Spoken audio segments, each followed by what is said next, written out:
আজ আমরা চলে এসেছি নতুন এপিসোডে নতুন একটি জায়গার ভ্রমণ কাহিনী নিয়ে।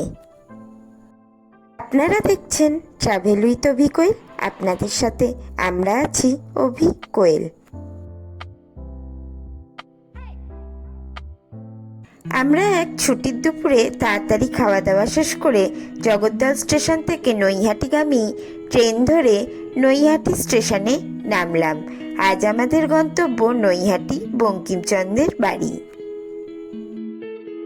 নৈহাটি স্টেশনের 6 নম্বর প্ল্যাটফর্ম দিয়ে বেরিয়ে ডান দিকের রাস্তা ধরে আমরা হাঁটা শুরু করলাম। এই রাস্তা ধরে আপনাদের হাঁটা পথে যেতে সময় লাগবে মোটামুটি 5 মিনিট মতো।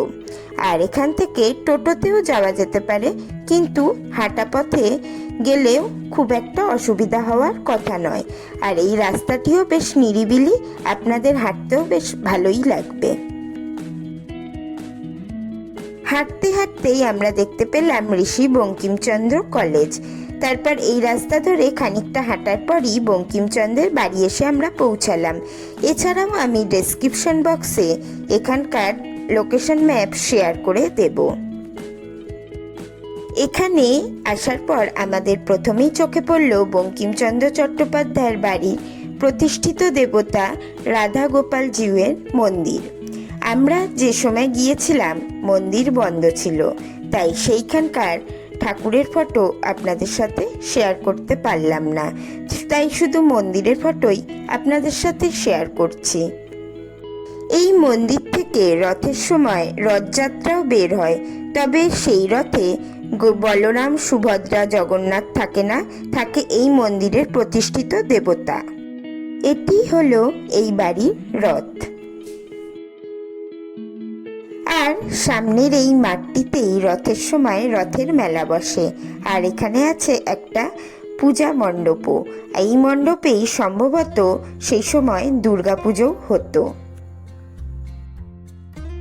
এই জায়গাটি সোমবার ও শনিবার ও সরকারি ছুটির দিন বাদে প্রতিদিনই খোলা থাকে সকাল 11টা থেকে বিকেল 5টা অবধি।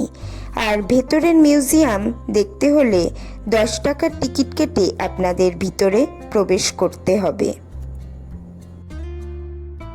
এই জায়গাটিতে আমাদের দুটি শিব মন্দিরও চোখে পড়ল।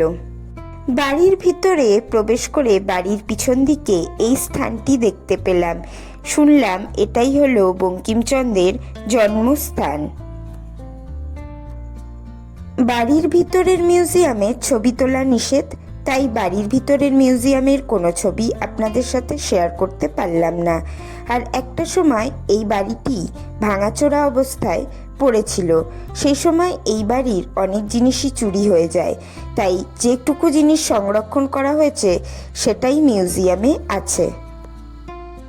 বঙ্কিমচন্দ্রের এই বাড়িতে আছে ওনার লেখা নানা দুর্লভ বই, পাণ্ডুলিপি, হরপ্রসাদ শাস্ত্রীর একটি ঘর, ওনার চেয়ার, টেবিল, শাল, পাগড়ি ইত্যাদি ও ওনার শয়ন কক্ষ। বঙ্কিমচন্দ্র এই বাড়িতে বসেই বন্দে মাতারাম গানের রচনা করেন, তাই এই বাড়িটিকে বন্দে মাতারাম বাড়ি বলেও উল্লেখ করা হয়। তিনি এই বাড়িতে বসেই আনন্দমঠ, বিষবৃক্ষ, কৃষ্ণকান্তের উইল ইত্যাদি উপন্যাস লিখেছিলেন। উত্তর 24 পরগনার নৈহাটিতে অবস্থিত কাঁঠালপাড়ায় এই বাড়িটি 1840 খ্রিস্টাব্দে নির্মিত হয়। এটি একটি ঐতিহাসিক তীর্থস্থান। এই বাড়িতে একসময় অরবিন্দ ঘোষ, চিত্তরঞ্জন দাস, হরপ্রসাদ শাস্ত্রীর মতো ব্যক্তিত্বরা নিয়মিত যাতায়াত করতেন। এই বাড়িটি বর্তমানে রাজ্য সরকারের উচ্চশিক্ষা দপ্তরের দ্বারা সংরক্ষিত হয়েছে। বঙ্কিমচন্দ্রের সম্পর্কে আরও তথ্য জানতে হলে আপনাদের এখানেই চলে আসতে হবে কোনো এক ছুটির দিনে। আর আজ আমাদের এবার বাড়ি ফেরার পালা। আজকের ভিডিও এখানেই শেষ করছি। আপনারা দেখছিলেন ট্রাভেল উইথ অভি কোয়েল। আপনাদের সাথে আমরা ছিলাম অভি কোয়েল।